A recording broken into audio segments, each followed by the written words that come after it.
இந்த ரெசிபி சாப்பிட்டவங்க நம்மளை பாராட்டாமல் போகவே மாட்டாங்க. அப்படி என்ன ரெசிபி செய்யலான்னு பார்க்கலாம் வாங்க. மீன் குழம்பு தாங்க செய்ய போகிறோம். அதுக்காக 1/2 கிலோ சங்கரா மீன் எடுத்து வச்சுருக்கேன். 20 சின்ன வெங்காயம், 2 தக்காளி, 1 பச்சை மிளகாய், 1 கைப்பிடி அளவு பூண்டு உரித்து வச்சுருக்கேன்.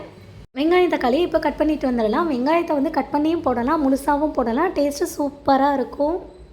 எங்கள் வீட்டில் இருக்கிற குட்டி வாண்டுங்களுக்காக நான் கட் பண்ணி போடுறேன் வெங்காயத்தை. அடுத்து வந்து ஒரு பெரிய லெமன் சைஸ் அளவுக்கு புளி ஊற வச்சுக்கலாம். ஒரு வாணலில் நல்ல தாராளமாக வந்து நல்லெண்ணெய் ஊற்றிக்கலாம். மீன் குழம்பு வந்து நல்லெண்ணெயில் செஞ்சால் தான் டேஸ்ட்டு சூப்பராக இருக்கும். எண்ணெய் காஞ்ச பிறகு 1/4 டீஸ்பூன் அளவுக்கு வெந்தயம் சேர்த்துக்கலாம். 1/4 டீஸ்பூன் அளவுக்கு கடுகு சேர்த்துக்கலாம். நெக்ஸ்ட்டு வந்து இதோட ஹைலைட்டே இந்த வடகம் தான். தாளிப்பு வடகம் கண்டிப்பாக சேர்த்துக்கோங்க. வடகம் நல்லா பொரிஞ்சு வந்த பிறகு 1 கொத்து கருவேப்பிலை சேர்த்துக்கலாம். நெக்ஸ்ட்டு வந்து நம்ம உரிச்சு வச்சுருந்த 1 கைப்பிடி அளவு பூண்டு சேர்த்துக்கலாம்.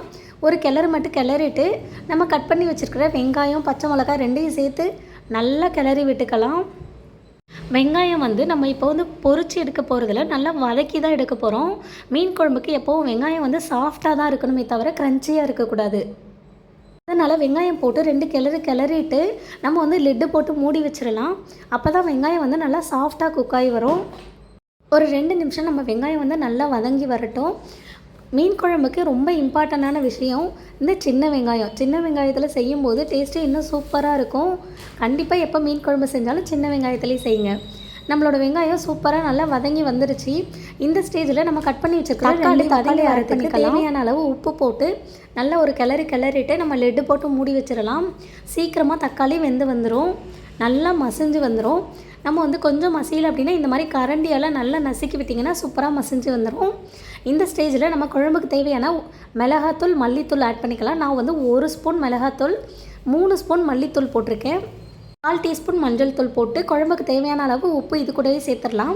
சேர்த்துட்டு நல்லா ஒரு கிளறி விட்டுட்டு நம்ம ஊற வச்சுருக்கோம் இல்லையா புளி, அந்த புளிக்கரைசல் தண்ணியை வந்து இந்த மசாலா கூட நல்லா ஆட் பண்ணி நல்லா கிளறி விட்டுட்டே இருங்க. கொஞ்சம் கூட கட்டி இருக்கக்கூடாது.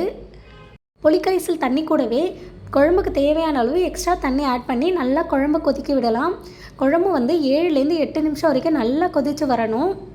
குழம்பு நல்லா கொதித்து வந்த பிறகு க்ளீன் பண்ணி வச்சுருக்கிற மீனை ஆட் பண்ணிவிட்டு லைட்டாக மட்டும் கிளறி விடுங்க, ரொம்ப கிளறி விடக்கூடாது. கிளறிட்டு ஒரு 5 மினிட்ஸ் மூடி வச்சு குக் பண்ணோன்னா நம்ம மீன் குழம்பு சூப்பராக ரெடியாகி வந்துடும். கூடவே ஃபிஷ் ஃப்ரையும் செஞ்சாச்சு. ஃபிஷ் ஃப்ரையோட வீடியோ ஆல்ரெடி அப்லோட் பண்ணியிருக்கேன், கண்டிப்பாக பார்க்க மறந்துடாதீங்க. நம்ம வீடியோ பிடிச்சிருந்தா நம்ம சேனலை சப்ஸ்கிரைப் பண்ணுங்கள். Bye friends.